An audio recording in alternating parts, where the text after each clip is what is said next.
मुक्तिपथ से जुड़े सभी मित्रों को नमस्कार। अशोक जी के 80वें वर्ष पर हमारे युवा साथी आशीष त्रिपाठी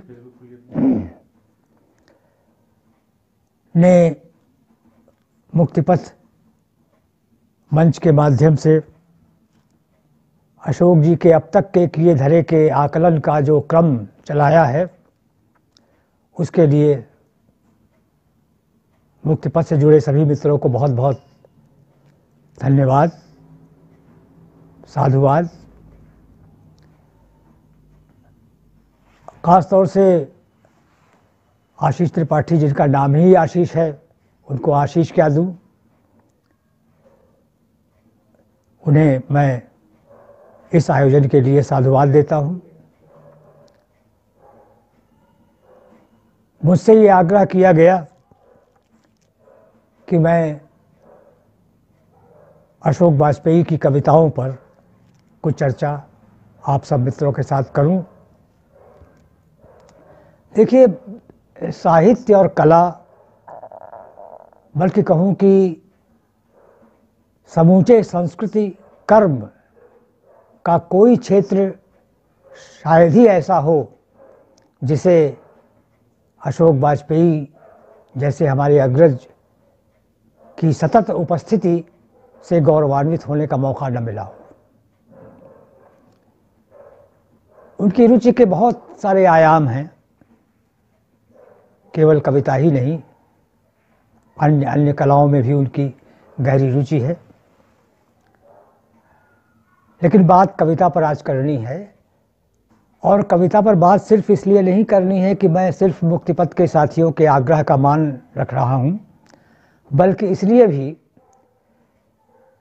कि अशोक जी के पहले कविता संग्रह, जिसका नाम था शहर अब भी संभावना है,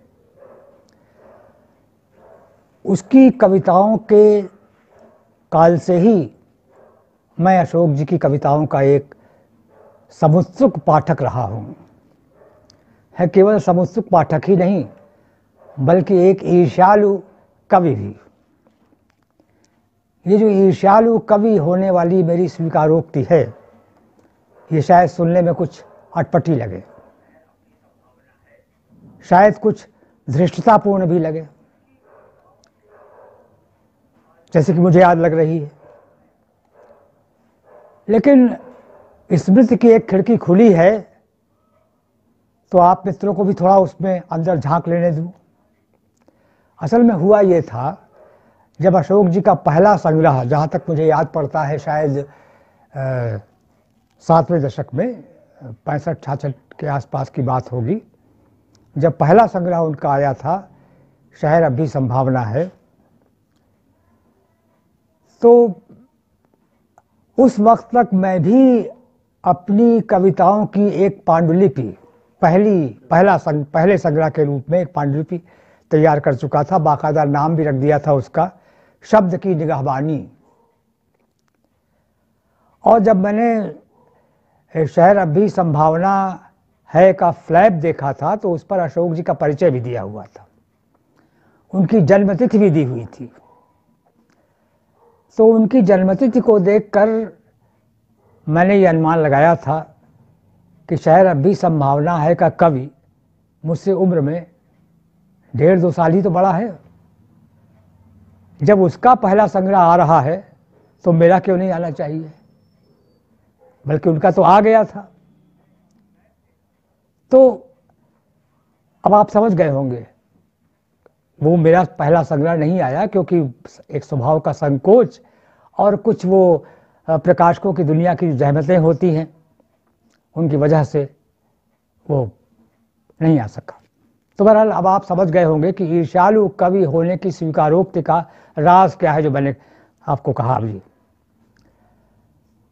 अब आज याद करता हूं उस बात को, तो नादानी का बोध भी होता है, जिसके लिए सिवाय इसके और कोई चारा नहीं है कि मैं अपने बाबा तुलसीदास की एक पंक्ति की ओट ले लूं कि समुझ परी नहीं बालपन, तब अति रहे अचेत। खैर, तो ये तो प्रसंगवश एक अवान्तर प्रसंग हुआ। अब आइए अशोक जी की कविताओं पर बात शुरू करते हैं। अशोक जी की कविताओं पर बात शुरू करने के साथ साथ मुझे यह भी लग रहा है कि उचित होगा कि उनके कविता संबंधी वक्तव्यों के कुछ अंश भी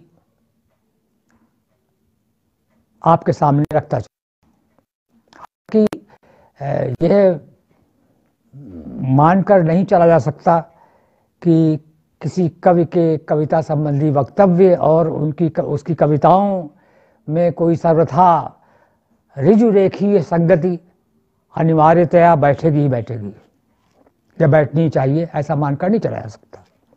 क्योंकि कविता साहित्य की विधाओं में सर्वाधिक स्वाधीनता कामी विधा है। स्वाधीनता कामी इतनी कि कई बार कवि की अपनी अपेक्षाओं के अनुरूप हो पाने की शर्त भी निभा पाना कविता के वश की बात नहीं होती। लेकिन फिर भी कवि को अधिकार तो है ही कि वो कविता से अपनी अपेक्षाओं को प्रकट कर सके। अब आज हम देखते ही हैं कि कविता से समाज की क्या अपेक्षाएं हैं, इस चिंता में तो, इस फिक्र में तो बहुत से लोग दुबला होना पसंद करते हैं। लेकिन स्वयं कवि की कविता से क्या अपेक्षाएं हैं, इस बात में दिलचस्पी रखने वाले अमूमन अपवाद स्वरूप ही होते हैं। पर मैं यहाँ कुछ ऐसे वक्तव्यों के अंश भी आपके सामने रखना चाहूँगा जो कविता के बारे में अशोक वाजपेयी ने दिए हैं। अभी हाल में जो ये सेतु प्रकाशन से अशोक जी का कविता समग्र 3 खंडों में आया, उसके पहले खंड की शुरुआत में एक छोटी सी शीर्षक विहीन, यानी कह लीजिए प्रस्तावना जैसी कुछ पंक्तियां कुछ 2 पेज में लिखी हुई। तो उसकी शुरुआत, उसके वक्तव्य में, उस वक्तव्य में एक सबसे पहले उन्होंने भाषा की बात की है अशोक जी ने। कुछ अंश आपके सामने मैं यह मानकर रख दे रहा हूं कि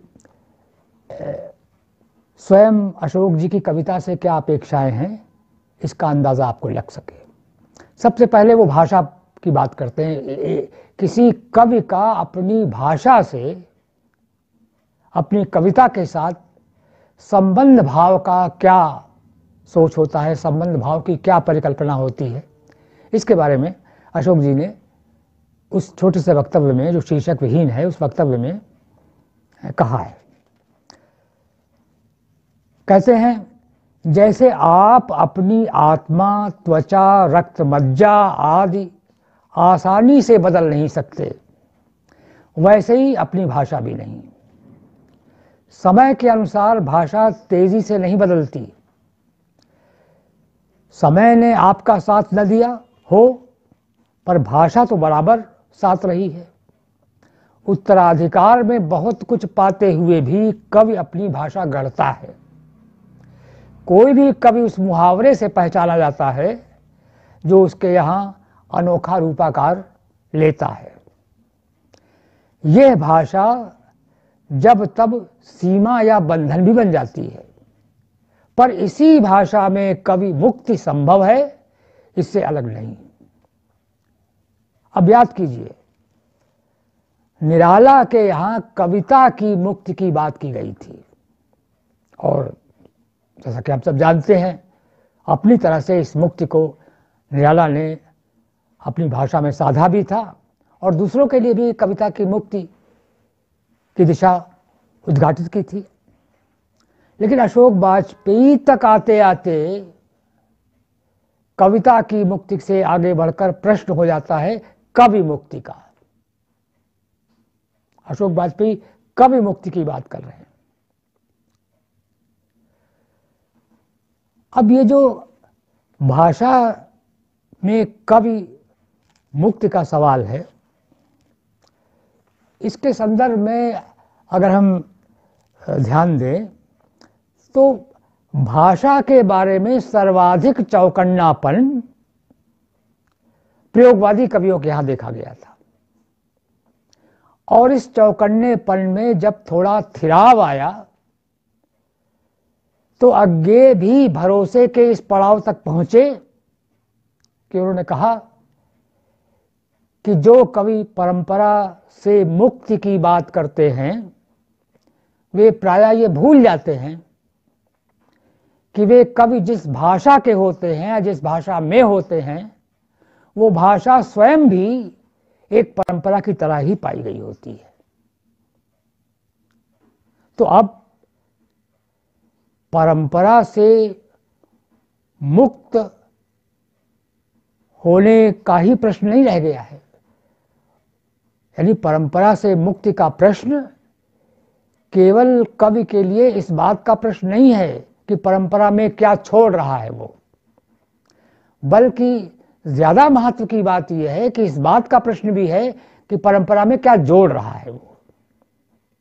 असल में हम जो जोड़ जाते हैं वही तो उत्तराधिकार में आगे के लिए हम छोड़ जाते हैं, और वही तो रहता है पहचान बनकर हमारी। और कवि के लिए ये भाषा में ही संभव होता है, भाषा ही इसकी साक्षी भी होती है। इसीलिए अशोक वाजपेयी की कविता है, भाषा ही एकमात्र अनंत है, मुझे याद पड़ रहा उसका शीर्षक ही यही है। तो उस कविता में अशोक वाजपेयी कहते हैं, कवि कहता है कि फूल झड़ता है, फूल शब्द नहीं। फूल झड़ता है पर फूल शब्द नहीं। बच्चा गेंद उछालता है सीढ़ियों के पार, लोकती है उसे एक बच्ची। बूढ़ा गाता है एक पद्य, दोहराता है दूसरा बूढ़ा। भूगोल और इतिहास से परे किसी दालान में बैठा हुआ। न बच्चा रहेगा, न बूढ़ा, न गेंद, न फूल, न दालान, रहेंगे फिर भी शब्द। भाषा एकमात्र अनंत है। अब ये एकमात्र अनंत जिसे कहा जा रहा है, ये एकमात्र अनंत सिर्फ उस आवाज का या उन आवाजों का प्रत्युत्तर मात्र नहीं है जो दुनिया भर के दर्शनों में सब कुछ शांत है, सब कुछ नश्वर है, सब कुछ फानी है, कि गुंबदों से जो आवाजें आती रही हैं, उन आवाजों का प्रत्युत्तर मात्र नहीं है ये एकमात्र अनंत। दरअसल ये उस सृजनेच्छा जो कवि के यहां होती है, ये उस सृजनेच्छा को जन्म देने वाला आत्मविश्वास है जो कवि के यहां भाषा में ही अर्जित किया जाता है। लेकिन ये आत्मविश्वास किसी रूमान मात्र में परिणत होकर न रह जाए, न किसी दंभ का रूप ले ले। इसकी शर्त यह है कि कवि अनुभव के स्तर पर अपने समय के सच के प्रति आंखें खुली रखे। वह सच धूल की तरह किसी की आंखों में करक न रहा हो तो भी क्या पता किसी पुराने फर्नीचर पर जमी धूल की तरह हमारे ऊपर जम रहा हो। अशोक वाजपेयी की कविता ही है धूल की तरह सच, शीर्षक है उसका। उसमें उसकी शुरुआत ही इस पंक्ति से होती है,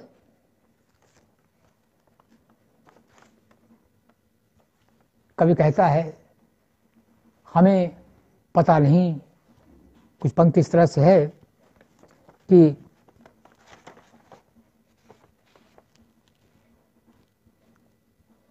हमें कुछ पता नहीं है, हम इतने सारे सच उठाए चल रहे हैं। तो जैसे धूल जमती जाती है और हमको पता नहीं होता, ऐसे ही कितने तरह के सच भले ही आंख में कड़क न रहे हों, लेकिन धूल की तरह हमारे ऊपर जमते जाते हैं और हम उनको उठाए चलते रहते हैं।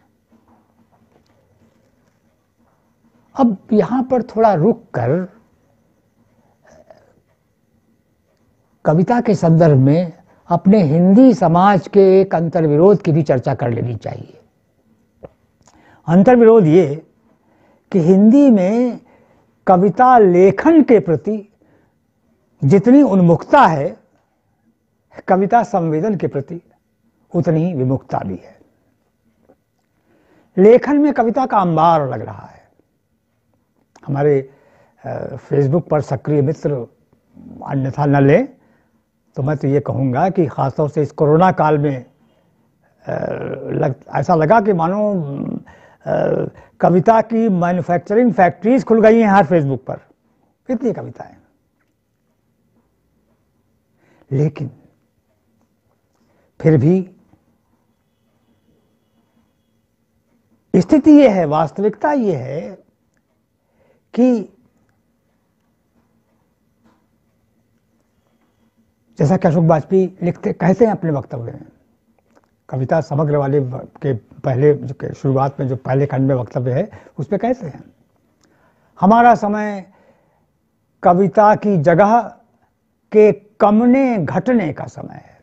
अब सोचिए, लिखा बहुत जा रहा है पर फिर भी कवि कह रहा है कि हमारा समय कविता के कमने घटने का समय है। और कारण क्यों है, क्या वजह है?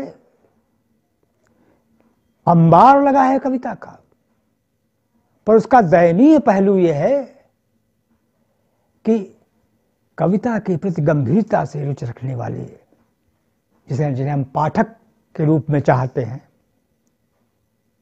वो उसने कविता को प्रायः नहीं मिल पा रहे हैं। तो ये जो उल्टा अनुपात है, लिखा बहुत जा रहा है पर पाठकों की रुचि उतनी नहीं है। इसके कारण ही बताते हैं। अशोक वाजपेयी की एक कविता में भी इस पहलू का सच दर्ज है। वो कहते हैं, एक कविता में बताते हैं, मैं असहाय देखता रहा हूं, शब्द कैसे गंदे किए जाते हैं, भाषा के विन्यास में घृणा कैसे बुनी जाती है, मोहल्ले पड़ोस को कविता से कैसे बाहर किया जाता है। ये हमारे समय हम देख रहे हैं, ये कविता में दर्ज है और अपने वक्तव्य में भी दर्ज है। अपने वक्तव्य में अशोक वाजपेयी कहते हैं कि हमारा समय असंख्य अपार अदम्य झूठों से पटा है, उसकी चपेट में हम सब हैं। संसार मानो झूठ की खुली जेल है, ऐसा लिखते हैं वो। अब इस खुली जेल में, झूठ की इस खुली जेल में कवि मुक्ति कैसे संभव हो? क्या कोई कविता की ऐसी परिभाषा हो सकती है कवि के लिए जो उसको कवि मुक्ति की गारंटी दे सके? तो अशोक जी कुछ कोशिश करते हैं कविता के बारे में, उसकी इस्तिलाह कहिए या उसकी परिभाषा कहिए, करने की कोशिश करते हैं। कहते हैं, इस खुली जेल में कविता अथक सत्याग्रह है, झूठ की सत्ता की सविनय अवज्ञा है। अब ये शब्द जो सभी, हालांकि हमारे विजय देव नारायण शाही ने जब वो लंबा लेख लिखा था कविता पर, वो लघु मानव के बहाने हिंदी कविता पर एक बहस, तो उस पर उन्होंने छायावाद की जब चर्चा की थी तो उसको सत्याग्रह युग वगैरह कहा था। लेकिन वो एक युग विशेष के बारे में कही थी बात उन्होंने। गांधी जी का समय था, राष्ट्रीय आंदोलन का, उसको संदर्भित करते हुए उन्होंने वो बात कही थी। लेकिन अशोक वाजपेयी जब कहते हैं कि कविता अथक सत्याग्रह है, अब ध्यान दीजिए, ये जो बात इस वाक्यांश में ध्यान देना चाहिए कि कवि ये दावा नहीं कर रहा है कि कविता ही अपने आप में सच है, या कविता में जो है बस सच उतना ही है, ये दावा नहीं किया जा रहा। भरोसे की बात केवल इतनी है कि कविता पक्ष सत्य का ही लेगी, उसका आग्रह सत्य का ही रहेगा, और अथक सत्याग्रह, अथक मतलब सत्य का आग्रह कविता का रहेगा, भाषा में अपनी अंतिम श्वास तक। और झूठ की सत्ता की सविनय अवज्ञा, देखिए कविता बेचारी किस दम पर यह दावा करेगी कि झूठ की सत्ता का सर्वथा ध्वस्तीकरण कर देगी। वो अकेले कविता के बूते की बात नहीं है, झूठ की सत्ता को सर्वथा ध्वस्त कर देना कविता के अकेले बूते की बात नहीं है। पर हां, बल इस आश्वासन का बल है कविता की ओर से कि अपनी संवेदना में कविता झूठ की सत्ता के निर्दम्भ नकार का अपना स्वभाव नहीं छोड़ेगी। और दुनियावी जीवन की ठोस धरती पर कविता से कोई बहुत बड़ी उथल पुथल हो जाएगी, इस वहम में भी कवि क्यों रहे। बस इतना ही है, उम्मीद इतनी ही है, और इतनी उम्मीद भी कम नहीं है जो अशोक वाजपेयी के यहां है। वो कहते हैं, अशोक जी के यहां एक वाक्य है, कहते हैं कि कविता भाषा में, विचार में, अनुभव और भाव व्यापार में अपनी सत्ता, अपना स्वराज स्थापित करती है।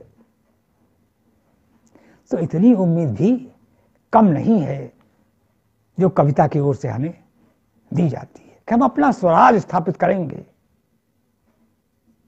इतनी उम्मीद भी कम नहीं है।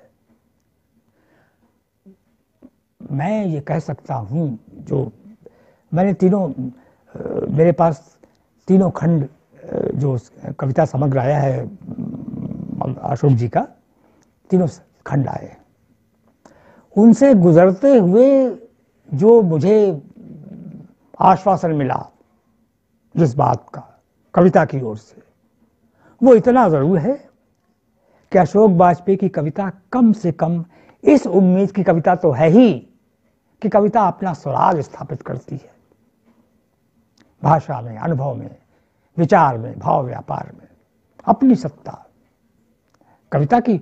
और जब ये साहित्य अकादमी, जब वो कलबुर्गी की हत्या वगैरह हुई थी, उस दौर में साहित्य अकादमी सम्मान लौटाए गए थे, अशोक वाजपेयी ने लौटाया था उसको। तो ये कौन सी चीज थी? शब्द की सत्ता, कविता की सत्ता, साहित्य की सत्ता विरोध में खड़ी हुई थी उस सत्ता के जो अन्यायियों के खिलाफ कोई भी कारगर कदम उठाने में कामयाब नहीं हो पा रही थी। तो कविता अपनी सत्ता, कविता अपना स्वराज स्थापित करती है, ये उम्मीद अशोक वाजपेयी की कविता से हमें कम से कम मिलती है। कम से कम इस उम्मीद के कवि के रूप में अशोक वाजपेयी तो हमारे सामने आते ही हैं। और ऐसी उम्मीद जिसमें आप देखिए, ये उम्मीद ऐसी है कविता में जिसमें कवि की हसरत भी है। हसरत क्या है कवि की? हसरत ये है कि आत्मा के अंधेरे को अपनी शब्दों की लौ ऊंची कर अगर हटा सकता तो मैं अपने को रात भर एक लालटेन की तरह जला रखता। ये हसरत है। काश मैं ऐसा कर सकता आत्मा के अंधेरे को हटाने के लिए। फिर इसी उम्मीद में खाली हाथ वापसी के अंदेशे के बावजूद एक कोशिश का संकल्प भी है। संकल्प क्या है? अपने खाली हाथ और भरा हृदय लिए हुए, अपने खाली हाथ और भरा हृदय लिए हुए लौट जाऊंगा अपने अंधेरे में, जहां कविताएं दियों की तरह जलती बुझती रहती हैं। कविताओं की लौ को थोड़ी देर बुझने से पहले उकसाता और बढ़ाता हुआ। ये एक संकल्प है। और फिर ये हौसला बढ़ाने वाला एहसास भी है कि उम्मीद का ऐसा घर अभी वक्त है, थोड़ी सी मोहलत की हिम्मत और मेहनत कर हम बना लें। उम्मीद का ऐसा घर अभी वक्त है कि थोड़ी सी मोहलत और हिम्मत और मेहनत, थोड़ी सी मोहलत की हिम्मत और मेहनत कर हम बना लें, कहीं और नहीं तो कविता में ही सही, जिसे फिर ढाया न जा सकेगा। अब ये जो पंक्तियां मैंने अभी पढ़ी आपके सामने, ये 3 अलग अलग कविताओं के अंश हैं और तीनों का रचना काल अलग अलग है। पहला अंश 1985 में लिखी गई कविता से है, जिसका शीर्षक है अगर इतने से। दूसरा अंश 1988 में लिखी कविता से है, जिसका शीर्षक है मैं चला जाऊंगा, जो तत्पुरुष नाम के संग्रह में है। और तीसरा अंश है 2017 में लिखी कविता से, इसका शीर्षक है कम से कम। संग्रह का नाम भी यही है। ये काल निर्देश मैं इसलिए कर रहा हूं कि देखा जा सके कि कवि की बढ़ती वय और समय की बदलती हुई स्थितियों के अनुसार अशोक वाजपेयी की कविताओं में उम्मीद किस तरह एक सतत यात्रा पर रही है। मानो एक यात्रा कर रही है उम्मीद। जब शुरू कर रहे थे, वो जो मैंने कहा ना, पहला संग्रह शहर अभी संभावना है, तब 20वीं शताब्दी का उत्तरार्ध, 20वीं शताब्दी के उत्तरार्ध में, यात्रा के आरंभ में उम्मीद का पाथेय थी संभावना। फिर 20वीं शताब्दी के अंत तक आते आते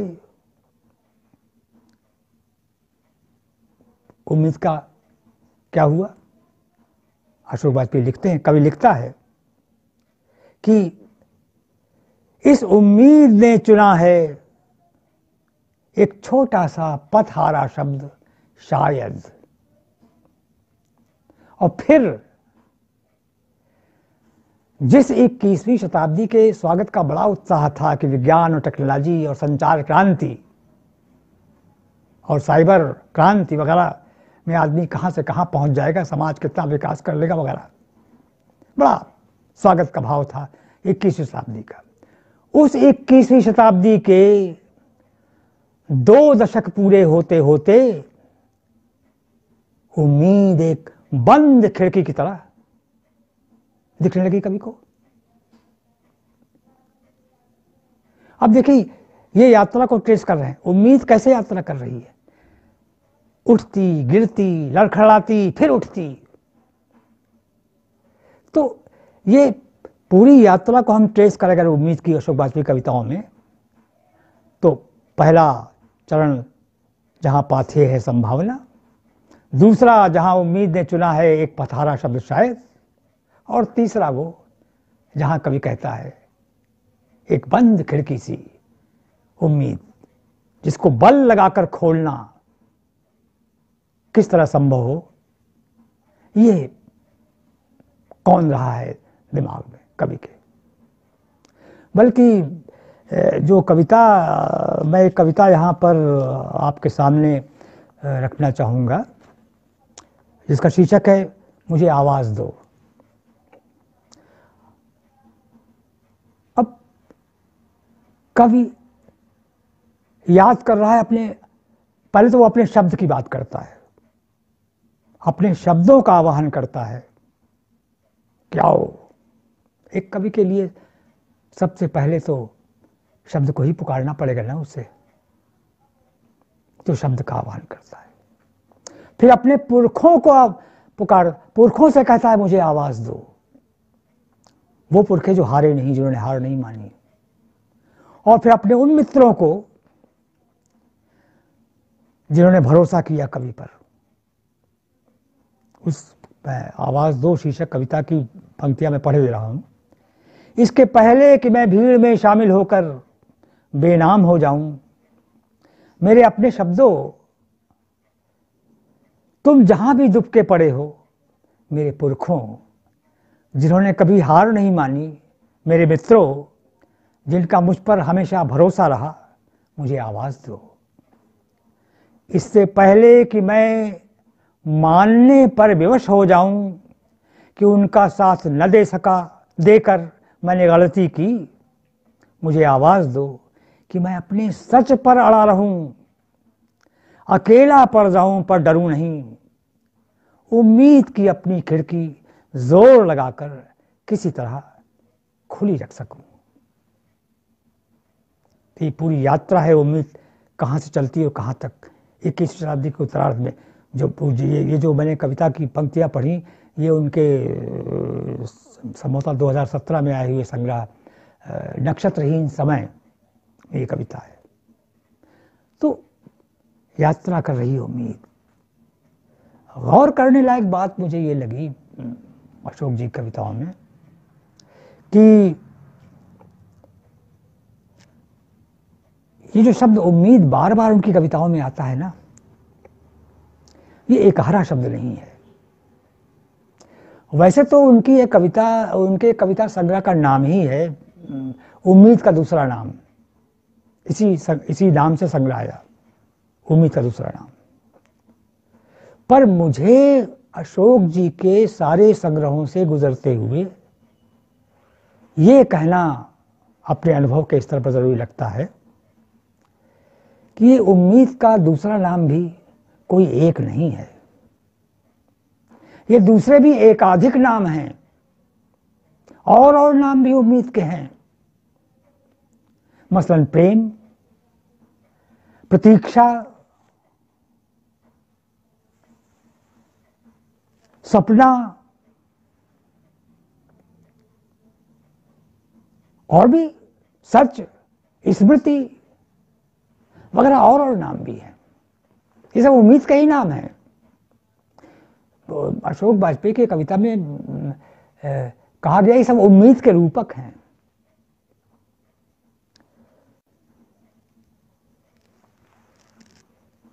अब समय नहीं है, नहीं तो अलग अलग कविताओं को सामने रख करके इस बात पर और विस्तार से बात की जा सकती थी। लेकिन मैं कुछ पंक्तियां, जैसे जब मैं कह रहा हूं कि ये लगभग हर संग्रह में उनके ये शब्द आते हैं, तो ये जो आते हैं शब्द कैसे, उदाहरण के रूप में कुछ पंक्तियां, जैसे एक कविता है जिसमें इसकी पंक्तियां हैं, प्रेम आसान नहीं है, उसमें इतनी निराशाएं होती रही हैं, फिर भी वही एक उम्मीद है, वही आग है, वही लौ है, वही अर्थ की दहलीज है। इसी तरह एक और कविता की पंक्तियां, प्रतीक्षा एक शब्द नहीं है, प्रेम का प्रफुल्ल वैभव है। कुछ कविताएं एक एक पंक्तियों की भी हैं अशोक जी के यहां। जो शायद वो इबारत से गिरी मात्राएं में ऐसे कविताएं हैं, तो उसमें एक सूक्ति सी लगती एक पंक्ति है कविता एक पंक्ति वाली कविता है, जिनके पास सपने हैं उन्हीं के पास सच भी आएगा। सच सपने का विलोम नहीं होता। आमतौर पे हम लोग मान बैठते हैं सामान्य, सपना है, सच तो है नहीं। सच और सपने में फर्क होता है, विलोम है। पर कवि को विश्वास है जिनके पास सपने हैं उन्हीं के पास आएगा सच। अच्छा, प्रेम पर अशोक वाजपेयी की अनेक कविताएं, इतनी कविताएं हैं प्रेम पर कि एक समय कुख्यात से हो गए थे वो, कि केवल देह के, काम के, रति के, केल के कवि हैं। इस तरह की बातें अशोक जी की कविताओं को लेकर हो रही थी। तो ये केवल देह, केवल काम, केवल रति, केवल केली में जो उलझ गए, इस केवल में उलझने वालों को आमंत्रण, उदग्र और उदात्त स्तर पर आने का आमंत्रण देने वाली कविताएं भी अशोक वाजपेयी के यहाँ बहुत सी है। जैसे एक कविता, एक छोटी सी कविता है जिसका शीर्षक ही है केली। पढ़ देता हूं। मैं बिछाता हूं धरती का हरा बिछौना, मैं खींचता हूं आकाश की नीली चादर, मैं सूर्य और चंद्रमा के दो तकिए संभालता हूं, मैं घास के कपड़े हटाता हूं, मैं तुमसे केली करता हूं। अब क्या कर रहा है इस तरह की कविताओं में कवि? अगर आप थोड़ा ज्यादा, थोड़ा सा सामान्य धरातल से उठकर देखें तो कवि इतना भर कर रहा है कि नश्वरता और क्षणिकता के जो दार्शनिक आच्छादन पड़े हुए रहते हैं हमारे दर्शनों में, उन दार्शनिक आच्छादनों को थोड़ा सा हटावर देता है, इस विश्वास के साथ कि आत्मा शरीर का अनंत स्वप्न देखती है। ये कविता की पंक्ति है, आत्मा शरीर का अनंत स्वप्न देखती है। कविता रचना कवि के यहां क्या है? कविता रचना संसार की नश्वरता के विरुद्ध, पंक्तियां हैं ये अशोक जी की, संसार की नश्वरता के विरुद्ध अपनी लड़ाई में शब्दों की अक्षरता से एक मोर्चा बनाना है। ऐसा मोर्चा जिसकी सार्थकता कवि के इस एहसास में है कि कुछ देर के लिए ही सही जीत जाता हूं, कुछ देर के लिए ही सही जीत जाता हूं। ये कुछ देर के लिए ही सही जीत जाने का एहसास, ये नश्वरता और क्षणिकता के आच्छादनों को हटाकर जो कवि पा लेता है थोड़ी देर के लिए कविता से, ये कविता से ये जो उपलब्धि हमारी होती है ये कम मूल्यवान नहीं है। ये बड़े बड़े दर्शनों के सामने इस भौतिक जीवन, इस पार्थिव जीवन के सत्य की अनुभूति कराने वाली कविता हमें महसूस होती है। अच्छा, अब एक बात आखिर में ये भी कहूंगा कि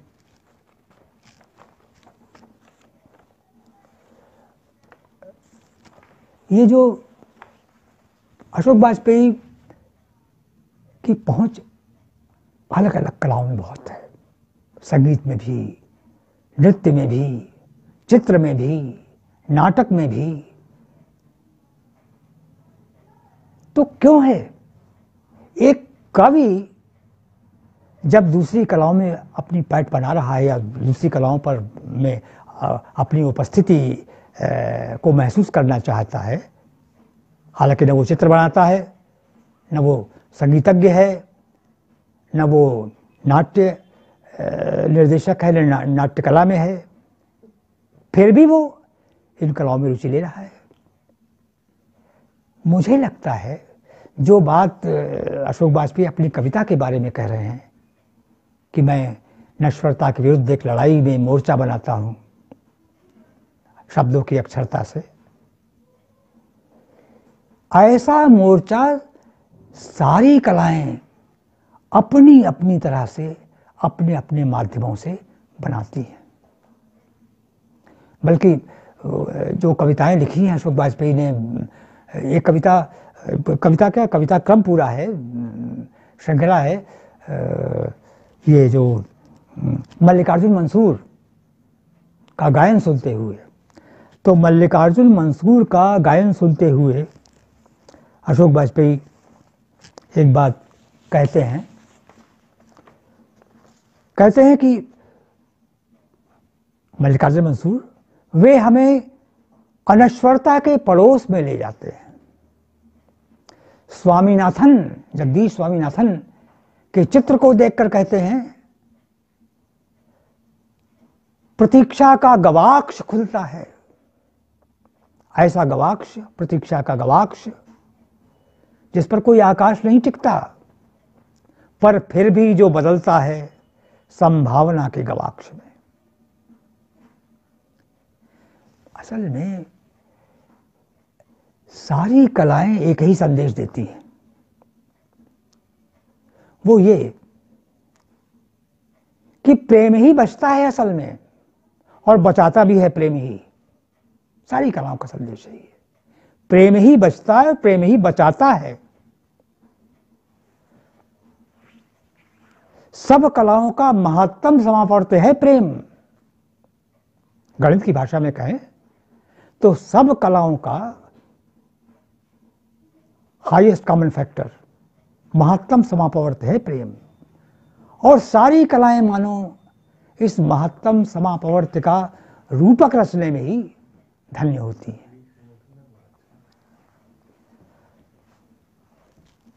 अशोक वाजपेयी का ये जो रुचि वैविध्य है,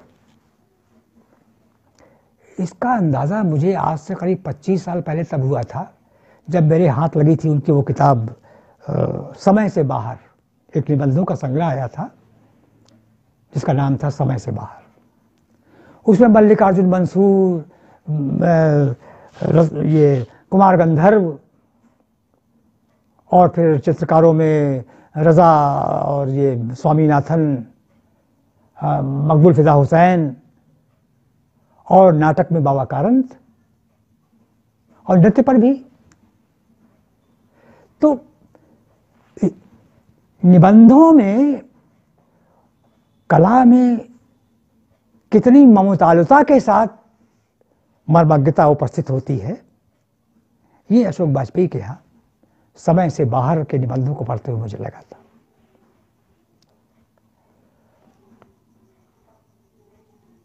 देखिए, अलग अलग कलाओं के अलग अलग मर्मज्ञ तो बहुत होते हैं।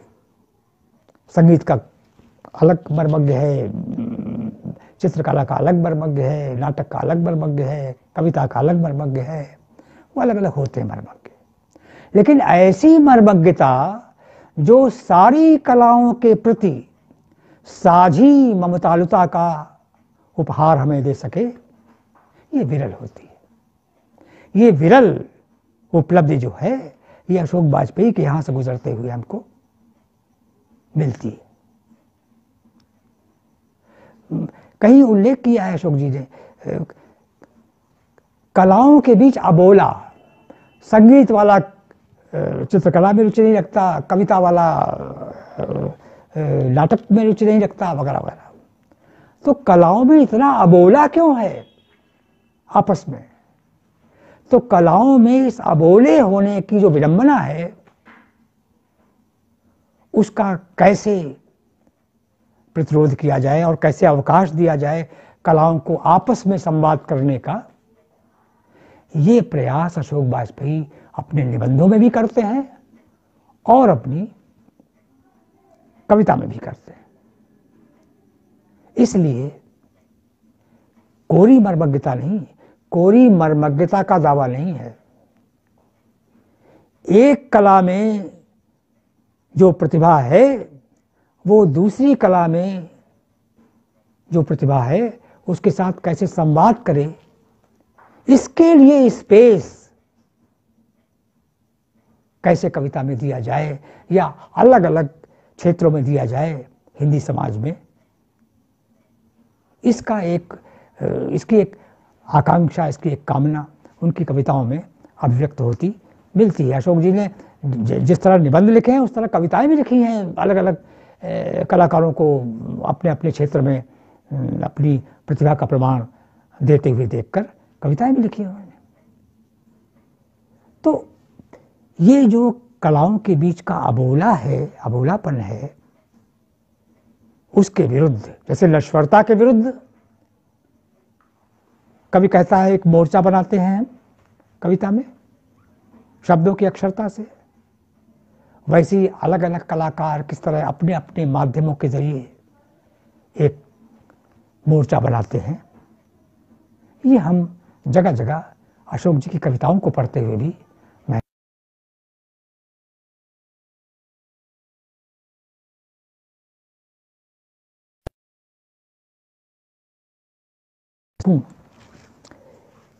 कि जो मैंने कहा, हो सकता है ऐसा लगे कि कहीं कहीं बहक गया, लेकिन ये बहकना भी शायद आपको अनर्गल न लगा होगा मेरे ख्याल से, क्योंकि ये बहकना भी अगर अशोक जी के कवि रूप को समझने में सहयोग करता हो तो ये बहकना नहीं हुआ, ये भी एक प्रकार से समझने की एक प्रणाली हुई है, समझने का तरीका हुआ, समझने की छटपटाहट से जो